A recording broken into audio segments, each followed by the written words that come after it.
waa diyaarad nuuca dagaalka ah taasi oo loogu magac daray Somali Air Force waxaana sameeyay Axmed Cumar Sahal.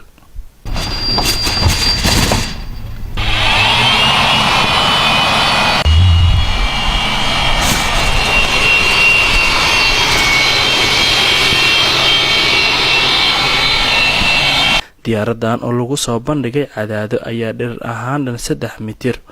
wuxuuna sheegay injineerka hirgalshay inuu ka fakarayo dhowr sano hase yeeshee haatan ay ku qaadatay muddo 2 bilood ah. diyaaradan culays ahaan waa 65 kilogram oo kale ah laakiin muuqaal ahaan aad u weyn tahay dhererkeedu waa 3 mitir ballaceedu waa 1.80 mitir talagalnay inaan aad uga fududeyno maadaama aan rajaynayno mustaqbalka insha Allah inay duusho hawada gasho. intaan ku jirnay waa 2 bilood laakiin inta xogteeda aruurinay waa sanadiyaan dhigi karnaa. number 1 horta maadaama dalku uusan lahayn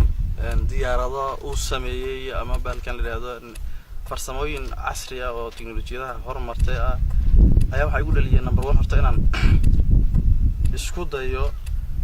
horta number 1 inaan isku dayo inaan wax oriyo hadda diyaaradan oo kale isku maday inaan number system badan isku dayay marka waxa igu dhaliyay inaan ka qayb qaato horumarka dalka. diyaaradan ayaa ku shaqeynaysa electronic hase yeeshee injineerka ayaa sheegay in dib habeyn ay ku sameyn doonaan haatan loo wadi karo 2 qaab oo kala ah in qof kaxeeyo iyo in laga maamulo remote. duulitaanka insha Allah waa qorsheynaynaa waxaan hadda qorshaha waxaan wadnaa inaan ka bedelno systemka electronic oo u bedelno system oo motor ah ama engine ah. motor waxaan isticmaali doonaa insha Allah hadii fursad noo saamaxdo basiin ah iyo sidoo kale marawaxado aan ugu talagalnay inay culayskaas gravitation kala dagaalamaan oo ah hada matalanba culayska diyaaraddu waa 65 kilogram pilot ka wadayana matalanba waa 70 kilogram hadda kala dan ka soo qaado waxaan insha Allah la tacaali doonaa hadii waqtigu noo saabaxo marawaxad iyo motor ku munaasab ah culayskaas dhulka ka qaadi karo insha Allah. dhamaantood caadadan ka diyaarinay marka laga reebo hadda rumudiyada oo aan arki kale ka talbaday remote control system ku shaqeyn kara hadda si arkisan qaybtaan oo kale waxay ka qaadmaysaa remote control ku qaadmaysaa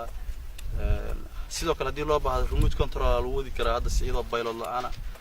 diyaaradan maanta lagu soo bandhigay magaalada Cadaado ee xarunta baarlamaanka Galmudug ayaa dherer ahaan sida inuu muuqanaysa waxa ay ka kooban tahay ilaa 3 mitir. haatan qorshaha koowaad waxa uu yahay in la wado aysan wili doolin balse injineerka ayaa waxa uu sheegay in wili ay u dhiman tahay qorshayaal kale oo ah in lagu horumariyo qaab dhismeedkeeda iyo sidoo kale motorka ay ku socon doonto.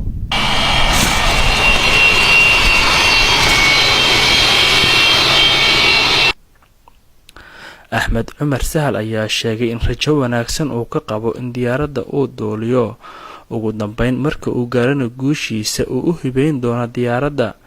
ciidamada difaaca cirka Soomaaliya. Maxamed Maxamuud Owaadan TV-ga caalamiga Universal Cadaado.